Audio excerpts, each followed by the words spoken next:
watching South Asia Newsline, and at the top stories we are tracking for you on Monday, the 2nd of February. India's budget targets infrastructure, manufacturing push, experts hail move. Pakistan says 145 militants killed after deadly waves of attacks in Balochistan. And law and order AI misuse major concerns ahead of Bangladesh election.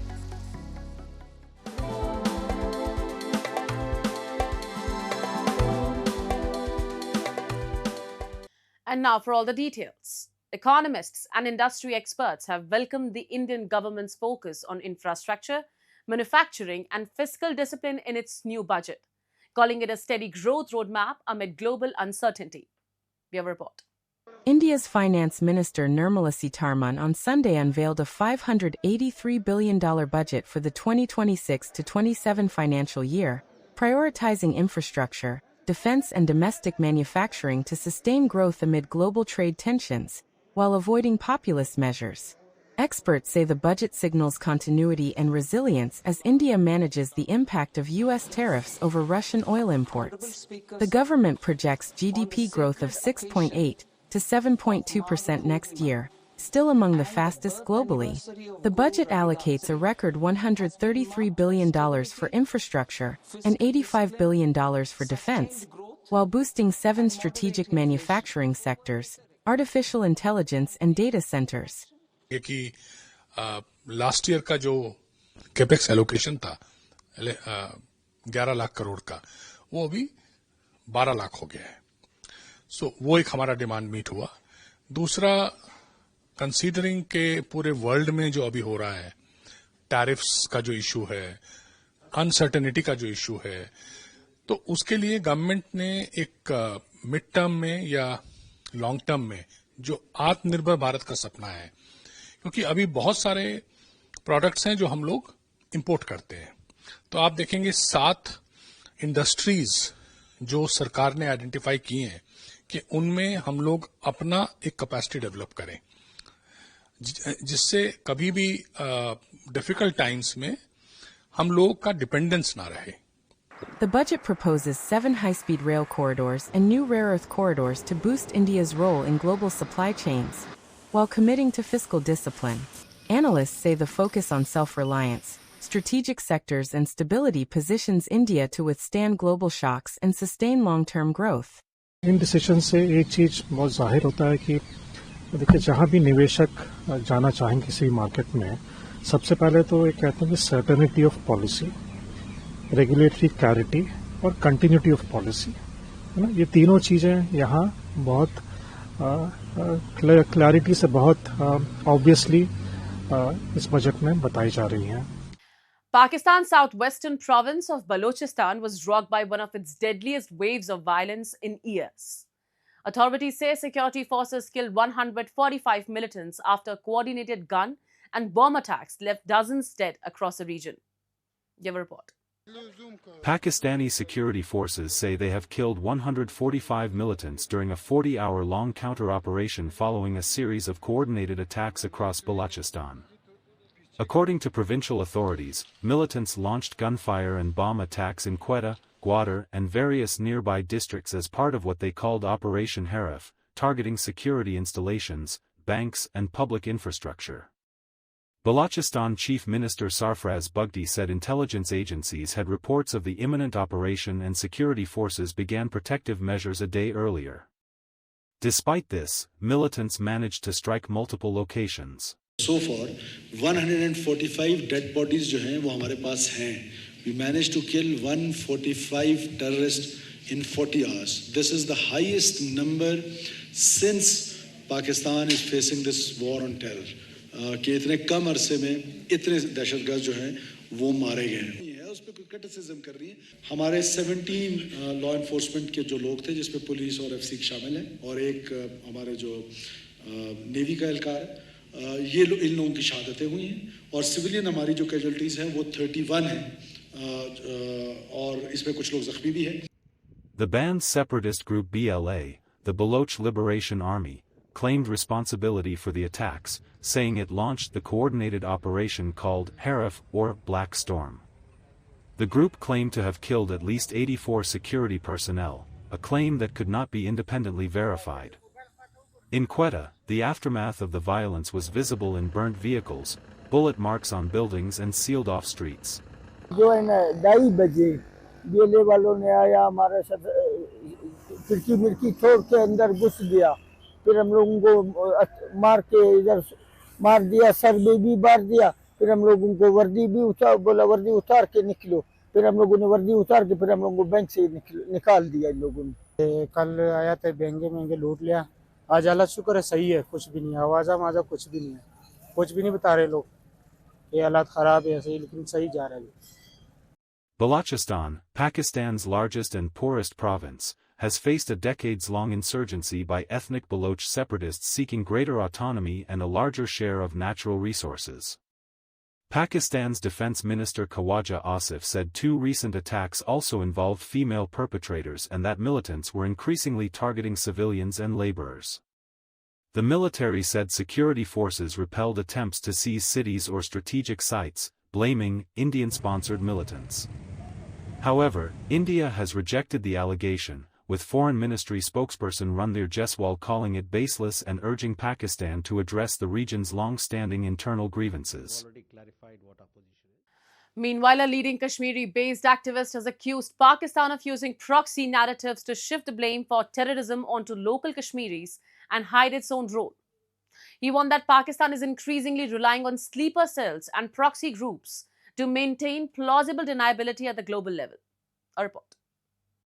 Junaid Qureshi, director of the European Foundation for South Asian Studies, EFSAS, said Pakistan has long attempted to destabilize Kashmir by shifting blame for terrorism onto local Kashmiris through proxy narratives.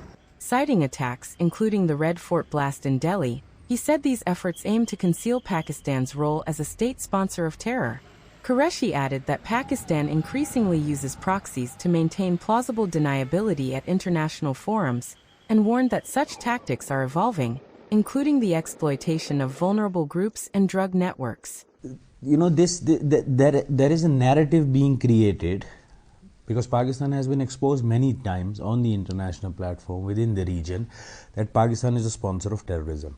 And now what they are trying to do is they are trying to, with the help of their proxies, Pakistani proxies, they are trying to involve local Kashmiris into this, into terrorism, so that they have this plausible deniability that it is the Kashmiris who are doing this, it's not us. But we all know where the money comes from, where the training comes from. Of course, it is now much more digitalized. But at the same sense, you know, what also must be looked into is the drug issue in Kashmir. Look, I've always said drug, apart from being a menace in society, but drug in this particular region, in a conflict zone, has also another usage. Qureshi said he too has received a direct death threat from the Resistance Front, a terror outfit linked to Pakistan-based Lashkar-e-Taiba, but he said such threats would not silence him. He warned that banned groups re-emerge under new names and said digitally trained sleeper cells now pose a bigger threat than traditional infiltration. Moving on. Bangladesh is preparing for a crucial parliamentary election on February 12th amid hopes for a peaceful process and concerns over law and order. Foreign Affairs Advisor in the Bangladesh interim government, Mohammad Tawheed Hussain, said that the upcoming election is significant, particularly for nearly 40 million voters who have never cast their vote in a general election. Hussain acknowledged that the isolated incidents of violence are possible, but insisted that the overall process must remain peaceful. He called on the Election Commission and law enforcement agencies to take swift action against any disturbances. Hussain added that the interim government has worked within limited time to prepare for the polls and expressed hope for an outcome that raises faith in democracy. It is possible that some violence will take place, but the important thing is that by and large it must be peaceful, one. Second thing is that the authorities, the Election Commission and the law enforcement authorities must take immediate steps so that these don't go out of hand. Some incidents will happen, but that should be very limited and immediate actions need to be taken. It's not possible to complete all these in this short span of time, which is okay. it's a continuous process, and I'm sure that as the will of the people is reflected in the election and the outcome of the referendum. Meanwhile, election experts have also flagged law and order issues and misuse of AI as key challenges. Jasmine Tully, former additional secretary of the Bangladesh Election Commission, warned that AI-generated social media content could influence both the parliamentary polls and the constitutional referendum. She said inclusiveness would depend on voter turnout and the efficiency of the Election Commission. The February 12 election will be held alongside the referendum, and if approved, the new parliament will face immediate pressure to implement the reforms. Two challenges. One is the law and orders. This is the main challenge, and second, the AI content, the social media. This is the two challenge. Both the elections, that's the parliament elections and the referendum. This depends the many factors. One is the voter turnouts, and the others is the how the elections run, the election commissions. Exiled Tibetans in India's hill town of Dharamshala voted on Sunday to elect head of their government, popularly referred to as Sikyong. The Sikyong's role was created in 2012 after the Tibetan spiritual leader Dalai Lama relinquished political authority in favor of an organization that could outlive him. The elections this year are being held in different parts of the world, including India, in a two-phased manner, with the last phase to be held in April. This democratic exercise assumes importance as it is held without territorial borders, emblematic of solidarity among Tibetan diaspora across the globe. Tens of thousands of Tibetans, including the 87-year-old Dalai Lama, live in India after fleeing Tibet in 1959, following a failed uprising against Chinese rule. China terms Dalai Lama as a separatist and says that the reincarnation of the Dalai Lama should be decided by following national laws that degree the use of golden urn and the birth of reincarnations within China's borders. It is unique in the sense that no other nation or entity has such an election that is being held in 27 countries around the world. And this is election not just for the governance of administration, but it's more about electing leadership for leading cause that is for freedom of Tibet. This democratic system, which is the biggest gift of His Holiness the Dalai Lama to the Tibetans, and in other, unlike other countries, we don't have an opposition party, we don't have party system. It's purely based on the province and the president. Moving on, one of Nepal's longest Hindu fasting rituals, the month-long Madhav Narayan Vrat, concluded in Bhaktapur with traditional rolling on ground and ritual bathing ceremonies. Observed during the lunar month of Magh, the ritual is dedicated to Madhav Narayan, a form of Lord Vishnu, worshipped through rigorous fasting and prayer.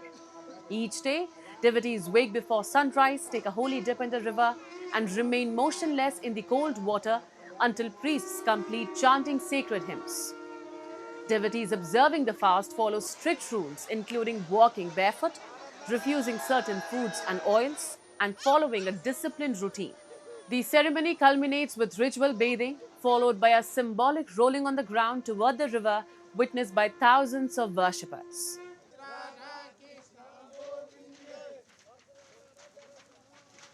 Madhav नारायणबाट माता पिताको सेवा गरेको त्यति नि भयो अनि यो माधव नारायण रूप चाहिँ त्यो दर्शन दिन्छ हैन आफ्ना शङ्कर ग्राफहरू भएर चाहिँ आनन्द रूप चाहिँ दर्शन दिन्छ यसै रूपले चाहिँ हामीले त्यहाँ मनकामना पूर्ण हुन्छ त्यसै गरी. That's all in tonight's edition. We will see you same time tomorrow. Good night.